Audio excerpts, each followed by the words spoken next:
Sí, amigos, amigas de Vive Sanamente, estamos aquí con un tema donde estamos trayendo pues, información sobre unos artículos que hacen referencia a estudios que se han hecho sobre todo esto que se ha puesto de moda, de carbohidratos, de la proteína, pero estábamos viendo en el segmento anterior cómo se ha visto que la persona que deja de comer carbohidrato y sustituye este carbohidrato por proteínas y grasas de origen animal Ujú. va a tener más inflamación, se va a reducir el índice de vida biológica, se va a afectar y obviamente aumentan los riesgos de mortalidad Ujú.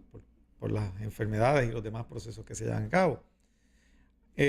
No queremos dar la impresión, ¿verdad?, que nosotros simplemente favorecemos totalmente el uso de carbohidratos, porque dentro del plan que nosotros tenemos y traemos a nuestros pacientes en el Instituto Bioético, dentro de la proporción de carbohidratos también están incluidos los aminoácidos, que son las herramientas y los building blocks para que el cuerpo pueda producir la proteína que Ujú. necesita. Y vamos a ver lo que dice la International Scholarly Research Notices eh, en este estudio, donde dice hay efectos adversos asociados con la ingesta de proteína por encima de la cantidad diaria recomendada para adultos. Y vamos a ver, antes de que se acabe el programa, cómo uno de los mayores problemas que está teniendo las personas hoy en día, aún con una dieta que parezca inofensiva, la dieta puertorriqueña, y la vamos a poder descifrar un poquito más Correcto. adelante, están consumiendo proteína por encima de la cantidad diaria recomendada para adultos. Ujú. Y vamos para efectos de este programa a tomar en consideración cuáles son esas cantidades recomendadas que todavía nosotros entendemos que están calculadas al doble de lo que Sí. necesita la persona para llevar a cabo las funciones. Ujú. Y dentro de la competencia de tanta grasa y de tanto carbohidrato refinado, ¿cómo es que han a través de los años tenido que subir los requerimientos de proteína? Porque el mismo problema de ingesta de grasa, de ingesta de exceso de proteína y de Ujú. ingesta de exceso de carbohidratos ha hecho que el cuerpo se le haga difícil absorber Correcto. lo que es necesario para sus funciones vitales. Ujú. Y por eso es que se tiene que enfatizar y por eso es que la literatura muchas veces tiene que traer estos estudios donde tiene que recomendar más proteína, menos grasa, menos carbohidratos, porque es que se ha ido, es como si el sistema se estuviera yendo de un bando hacia otro Ujú. totalmente desequilibrado y entonces la gente, pues, mientras tanto, están sufriendo las consecuencias. Correcto. Sí. ¿Ok? Así que este estudio dice, vamos a empezar ahí porque el estudio comienza hablando de la importancia de la proteína, ¿verdad? Pero por otro lado, está diciendo que hay efectos adversos por el exceso de ingesta de proteína. Dice ahí, la proteína es un macronutriente esencial que necesita el cuerpo humano para el crecimiento y el mantenimiento. Correcto. Los alimentos ricos en proteínas animales son la carne, el pescado, los huevos, las aves de corral y los productos lácteos, mientras que los alimentos vegetales ricos en proteínas son principalmente legumbres, nueces y granos. Ok, vamos al próximo, señor director. Sin embargo, las dietas altas en proteínas, definidas como una ingesta por encima de la dosis diaria recomendada, son promovidas intensamente por la industria de suplementos nutricionales y son considerados como el estándar de oro por muchos atletas, especialmente fisiculturistas, para el desarrollo muscular o la pérdida de grasa corporal. Por otro lado, varios científicos afirman que el uso excesivo de suplementos de proteína o el alto consumo de proteínas en la dieta podría causar trastornos a la salud humana. O sea que en ese sentido lo utiliza mayormente, ¿verdad? Personas que están buscando Bajar de peso, bajar de peso. aumentar la masa muscular. Correcto, en muchos casos pues también los atletas, como menciona el artículo, pero hasta qué punto entonces, ¿verdad? Se pierde de perspectiva qué va a estar haciendo el alto consumo de proteína Pero en la dieta. fíjate que dice ahí, inclusive en los establecimientos de productos o de suplementos naturales, Sí, se ha enfatizado en el correcto. exceso de proteína. Sí, Estas cadenas grandes que hay en Estados Unidos, aquí en Puerto Rico, es que que es cierta, recomiendan todos estos productos para el fisiculturista o la gente que va a hacer correcto. ejercicio, lo primero que hacen es ponerlo en un régimen alto en Sí, proteína. porque es cierta cultura, ¿verdad? Eso también hay que entenderlo. Es la realidad del ambiente. Para que haya una atrofia muscular y se logre, obviamente, la definición muscular que típicamente un fisiculturista estaría buscando, pues el consumo de proteína sería clave, más que cualquier otra cosa, más que vegetales y sobre todo carbohidratos, para lograr esa definición. Ese es el concepto que se lleva y, ¿verdad? O se le inculca a este tipo de atleta o igualmente a este aficionado que está buscando incursionar en este Exacto. ambiente. La próxima lámina dice, la dieta rica en proteínas genera una gran cantidad de ácido. Vamos a ver qué trastornos producen el balance óseo y de calcio. Fíjate, la dieta rica en proteínas genera una gran cantidad de ácido en los fluidos corporales. Los riñones responden a ese desafío dietético con ácido mediante la excreción neta del ácido. Al mismo tiempo, el esqueleto proporciona un amortiguador mediante la resorción activa de huesos, lo que produce una pérdida excesiva de calcio. Fíjate que el exceso de proteína aumenta la acidez corporal en la sangre. El cuerpo, el riñón, reacciona y empieza a sacar calcio del hueso para que sirva de amortiguador de esa proteína, Correcto. aumentando la pérdida de calcio, pero obviamente poniendo estrés sobre el área de los riñones. Sí. Dice, además, la carga de ácido inhibe directamente la reabsorción renal de calcio, lo que lleva a la hipercalciuria en combinación con la pérdida ósea exorbitante. ¿Por qué será que tenemos tanta gente con osteopenia y osteoporosis? Claro. Gente de 35 años, yo he visto mujeres de 35 años. Entonces, fíjate que en vez de decir, vamos a evaluar tu alimentación porque puede ser que estés consumiendo exceso de proteína. Sí, y al mismo tiempo el organismo se vuelve más ácido de lo que es naturalmente. Pero en vez de analizar el aspecto alimentario, fíjate que enseguida a muchos le aumentan el consumo, les recomiendan tomar más leche, tomar vitamina D y los suplementos y las drogas, los alendronatos que ayudan o supuestamente son para corregir la pérdida de calcio de los huesos, si no se lo achacan a las hormonas. Pero fíjate que muy pocas veces dice aquí hipercalciuria, o sea que quiere decir que se está eliminando grandes cantidades de calcio a través de los riñones con una combinación de pérdida de ósea exorbitante, dicen ellos aquí. Vamos a la próxima lámina. Dice ahí, en un estudio prospectivo, la proteína se asoció con un mayor riesgo de fractura de antebrazo para las mujeres que consumen más de 95 gramos de proteína por día.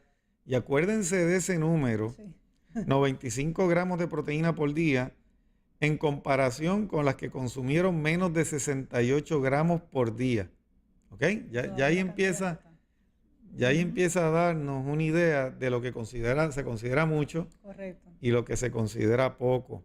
Las mujeres que consumieron 5 o más porciones de carne roja por semana también tuvieron un riesgo significativamente mayor de fractura de antebrazo en comparación con las mujeres que comieron carne roja menos de una vez por semana.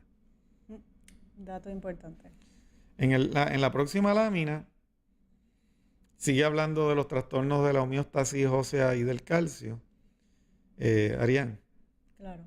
Igualmente dice, el aumento de la ingesta de proteínas hizo que el calcio en la orina se duplicara, mientras que los aminoácidos azufrados agregados a la dieta baja en proteínas también causaron un aumento del calcio en la orina.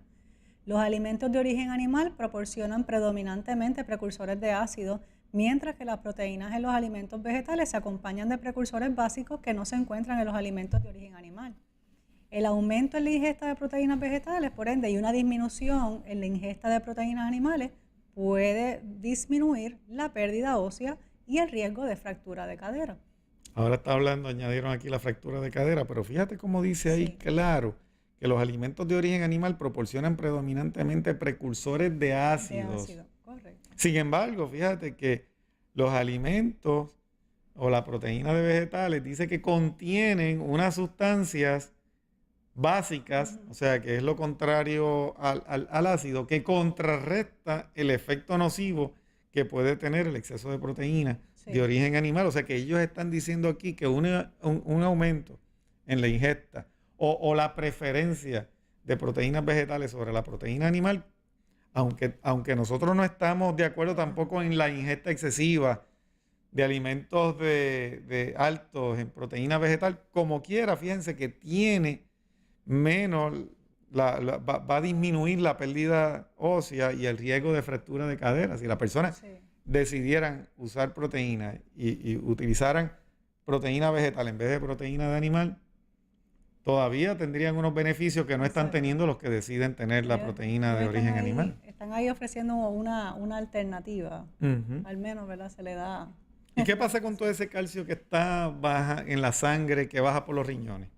Bueno, así mismo, es que y de igual manera es algo que también nosotros conversamos con los pacientes. Cuando el organismo está más ácido de lo que se supone que típicamente es lo que ocurre, pues entonces el organismo va a buscar ese balance cogiendo a sí mismo calcio de los De huesos. los huesos. Y logra su propósito, pero al mismo tiempo lo debilita. Entonces ahí es que Pero si la entraría, dieta sigue ácida, ese calcio no se ya, eso le voy a reabsorbe, tiene que decir. ser eliminado por los Ahí riñones. es que entraría buscar el balance a través del alimento, que es lo que está promoviendo que todo esto se ocurra, o sea, se Y dé, la se dé. formación de calcificaciones donde A no nivel tienen que haber renal. calcificaciones, Ujú. incluyendo la formación de cálculos renales. Correcto.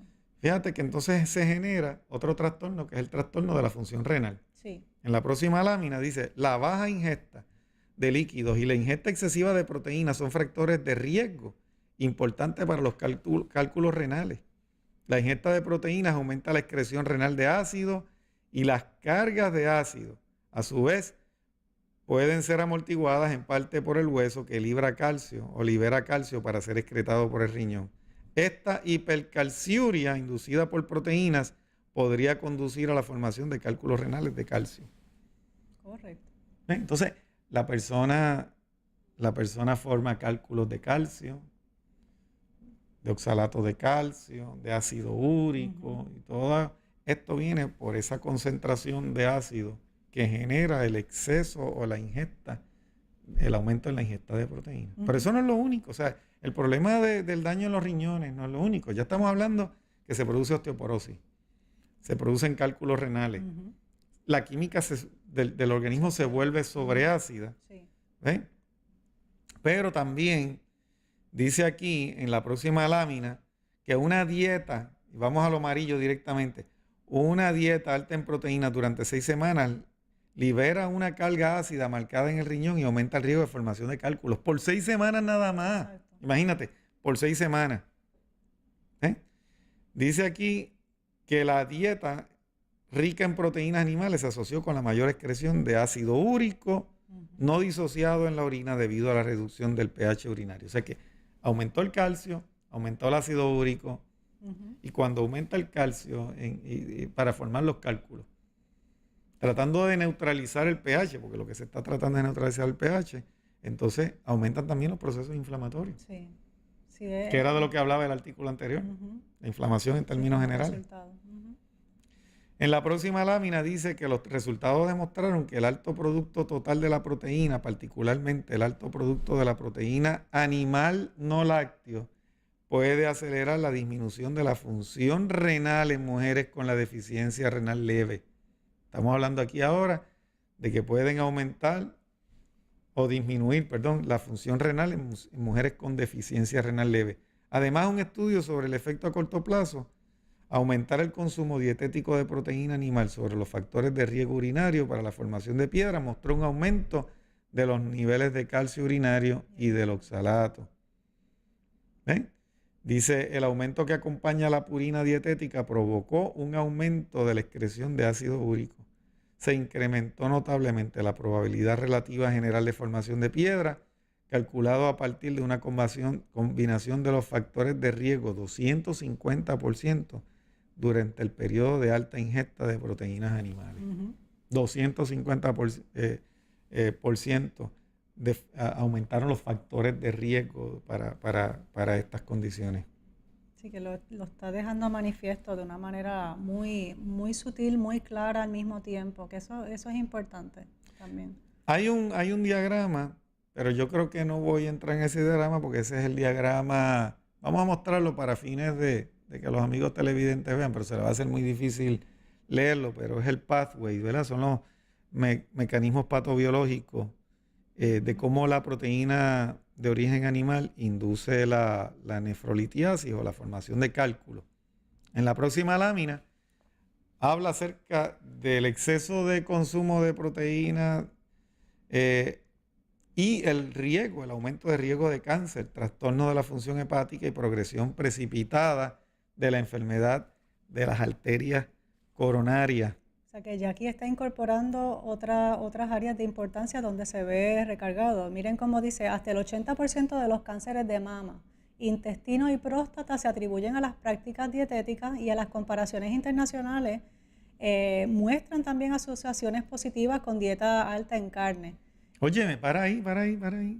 Fíjate lo que dice ahí. El 80% de los cánceres de mama, el 80%, sí. Intestino y próstata, prácticas dietéticas. Y las comparaciones internacionales muestran asociación positiva con la dieta alta en carne. ¿Qué más prueba que eso? ¿Ves? Dice, los hombres que comieron carne de res, cerdo o cordero como plato principal 5 o más veces por semana tuvieron un riesgo relativo elevado en comparación con los hombres que comen estos alimentos en menos de una vez al mes. Menos de una vez al mes. Así que fíjense, el 80% de cáncer de mama, de próstata y del intestino está relacionado a prácticas dietéticas, lo que nosotros hemos estado diciendo a través de los años. ¿Hasta cuándo vamos a esperar? Y eso que en estos estudios se dora la píldora, ¿verdad? Y la información se trae donde te dicen, por observación, posiblemente, pero le están diciendo, a buen entendedor, con pocas palabras, basta. Esa es la idea. En la próxima lámina dice, por otra parte, una dieta alta en proteínas de la carne podría causar desórdenes de ¿qué dice ahí? De la función hepática y la progresión precipitada de la enfermedad de la arteria coronaria. O sea que ahí la hiperalbuminemia y las transaminasas elevadas se han asociado a la dieta alta en proteínas. O sea que toda esa gente que viene a la oficina con las enzimas del hígado altas, con trastornos y desórdenes de la función hepática y enfermedad coronaria, dice ahí que viene a consecuencia de la dieta alta en proteínas también. Ahora habla de los suplementos de alta proteína. Dice que los individuos en suplementos de alta proteína desarrollaron dolor abdominal intermitente, elevaciones de las transaminasas, que son las enzimas del hígado, y también le subió la albúmina en sangre. ¿Vieron? Sin que ellos entendieran, ¿verdad? Sin que existiera alguna otra causa justificable que no fuera la alimentación. Sí. Porque a veces empiezan a hacer estudios, pensando que puede haber algún otro problema, cuando el problema es el alto consumo de proteína. Sí, que en este caso también es considerar cuál es el estilo de vida de ese paciente, que es algo que nosotros obviamente tomamos, le damos mucho peso aquí en el instituto, ¿verdad? Que son cosas básicas para nosotros, pero que deben formar parte de ese escrutinio de quién es el paciente en ese momento. Sí, vamos a una pausa comercial y cuando regresemos vamos a hablar un poquitito más en arroz y habichuelas, para que ustedes tengan una idea de cómo la población en general, de una forma u otra, se está excediendo en el consumo de proteína, con todos los riesgos, como ustedes han podido ver a través del programa, que implica el exceso de consumo de proteína. Así que regresamos en breve.